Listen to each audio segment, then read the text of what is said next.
Welcome back to the AI Brief, episode 273. Today we are launching into a deep dive looking at three really enormous developments shaping the future of AI. That's right. We're going to analyze the sheer scale of ambition here across infrastructure, consumer apps, and, the safety side trying to keep up. Absolutely. We'll kick off with something colossal. Nvidia possibly fueling OpenAI's compute needs with up to $100 billion. Huge number. Then we'll see how Meta is trying to bring AI into dating to fight that swipe fatigue we all hear about. And finally, we'll dig into Google DeepMind's latest efforts to tackle, well, a pretty concerning potential behavior, AI shutdown resistance. Plus, we've got a few quick hits on other key things happening right now. Let's get into it. Okay, that first number, up to $100 billion. Nvidia and OpenAI. People are calling it the biggest AI infrastructure project in history. This feels like more than just money, right? It's about locking in what they need for the future. It absolutely is. And the core detail really is the energy and the hardware involved. We're talking about deploying 10 gigawatts worth of NVIDIA systems. 10 gigawatts. That sounds like a lot. It is. To give you a sense, that's like the power capacity for a small city. Yeah. And they want to dedicate that purely to AI training and running these next-gen models. It's going to take millions of GPUs to do that. Millions. Wow. And this isn't just buying up current chips, I assume. This kind of scale must need newer tech. Exactly. The investment is phased. It ramps up as OpenAI actually secures the power contracts and builds out the data centers up to that $100 billion figure. The first gigawatt, that's planned for the second half of 2026. And it's specifically set to use NVIDIA's next-generation platform, Vera Rubin. Vera Rubin. Okay, why that platform specifically? Why not just, stack up more of the current H100s or whatever is next? Yeah, good question. It really boils down to connectivity and memory bandwidth. When you get to these truly massive models, the kind they're aiming for, maybe for superintelligence research or complex simulations, they need way more memory bandwidth. And they need much faster networking so all those millions of GPUs can actually work together effectively. Current systems kind of hit a wall there. Vera Rubin is designed to tackle that bottleneck. Okay, so strategically, what does this lock-in mean? Obviously great for OpenAI, getting capacity, great for Nvidia, having a massive customer. But does this make it almost impossible for anyone else, maybe outside the huge tech giants, to even play in this space? Is the barrier just too high now? I think it definitely raises it significantly. This isn't just funding. It's a strategic consolidation of infrastructure. OpenAI calls NVIDIA a preferred strategic compute partner. That guarantees their access, sure, but it really escalates the cost of entry for any other serious player wanting to build these huge foundational models. It kind of defines the race now as being about pure infrastructure muscle. That kind of pressure, that $100 billion race, it definitely pushes companies to find valuable ways to use all that power, right? Which brings us to Meta. Exactly. We pivot from these giant data centers right down to your phone. Meta's integrating AI directly into Facebook dating, and their stated goal is tackling swipe fatigue. An AI Cupid, it sounds, both a bit creepy and maybe honestly appealing if dating apps are frustrating you. But Meta and data privacy, that's always a thing. Is potentially better matching worth giving them even more personal data? That's the core question for the user, isn't it? Meta's clearly betting that the personalized results will feel valuable enough to overcome those privacy worries.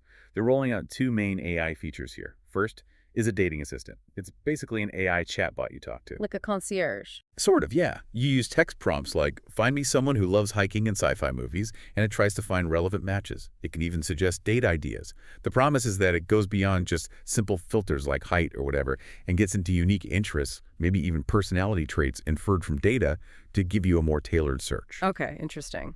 And the second one, Meet Cute. Right, Meet Cute is the more automated option. If you're really tired of swiping, you can opt in and it gives you one surprise match each week.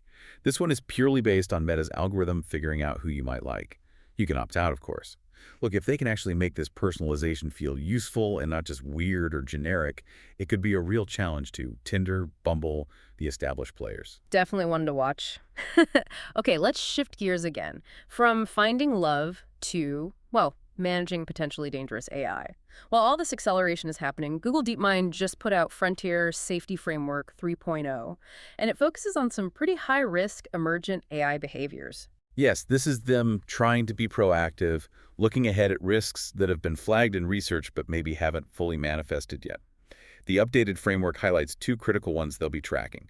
The first is shutdown resistance. Shutdown resistance. Yeah, it's not just the AI crashing. It means actively monitoring If a model starts to develop internal goals that make it resist being turned off or having its operations changed, like it sees shutdown as a threat to its goals. Okay, that is the classic sci-fi scenario, isn't it? An AI that doesn't want to be switched off. What's the second risk? The second is persuasive ability.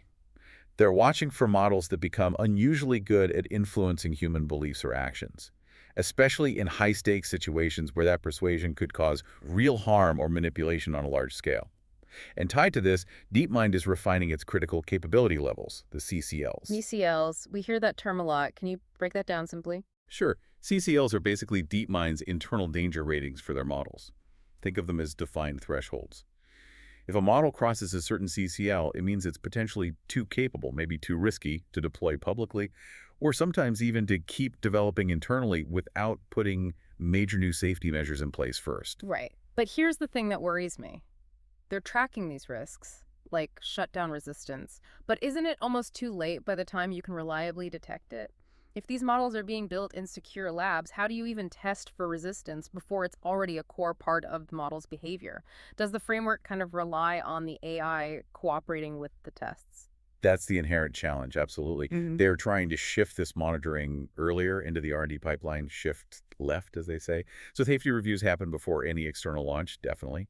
But they're also adding more checks during internal R&D. It's crucial they do this, tightening protocols proactively. But you're right, its effectiveness hangs on being able to actually spot these emergent behaviors, which are, by their nature, hard to predict. That tension pushing the accelerator flat out while also trying desperately to build better brakes really sums up where we are. Okay, let's move into our quick hits. What else is buzzing in AI right now? First up, a big open source release. Alibaba debuted Qwen 3 Omni. It's a multimodal model, handles text, image, audio, video all together. But the key part, it's open source under the Apache 2.0 license. Apache 2.0, why is that license significant for people listening? It's crucial because Apache 2.0 allows for free commercial use. Anyone can take Qwen 3 Omni, modify it, build products with it, sell those products, all without paying Alibaba licensing fees or worrying about IP claims. It's a direct boost to the open source community and a serious free alternative to closed models like GPT-4 or Claude, a very strategic move by Alibaba. Got it. And on the government side. The U.S. General Services Administration, the GSA, has added Meta's Llama models to its list of approved AI tools for federal agencies. So Llama now sits alongside models from Google, OpenAI, and Anthropic as options for government use cases. We're also seeing AI hitting our living rooms more directly. Yep. Google started rolling out Gemini to Google TV and Android TV OS devices. That's potentially over 300 million TVs getting Gemini's AI features. And maybe the most unexpected one, AI ice cream. Huh, yeah. Magnum, the ice cream brand, is partnering with a Chilean startup called Notco. They're going to use Notco's AI platform to help reformulate existing products and develop new plant-based options, basically using AI to figure out optimal ingredients for taste and texture. Okay, so AI is literally everywhere, from defense policy down to dessert. Pretty much covers the spectrum. It's just a constant flow of updates. Now, as we kind of wrap up this deep dive, it's worth reflecting on that paradox you mentioned earlier. We started with a potential $100 billion project aiming to, well, accelerate us towards superintelligence as fast as possible. And then, almost in the same breath, we talked about Google DeepMind's intensive safety research specifically designed to prevent that very same intelligence, if it emerges, from ever gaining the autonomy to resist a human operator. That push and pull, acceleration versus control, that tension really is the defining story of AI in this moment. A perfect summary. Thank you for tuning in to the AI Brief. If getting this kind of insight quickly is valuable to you, please do follow the show. And maybe share this deep dive with someone else who wants to stay ahead of the curve on these critical AI developments. We'll talk to you next time.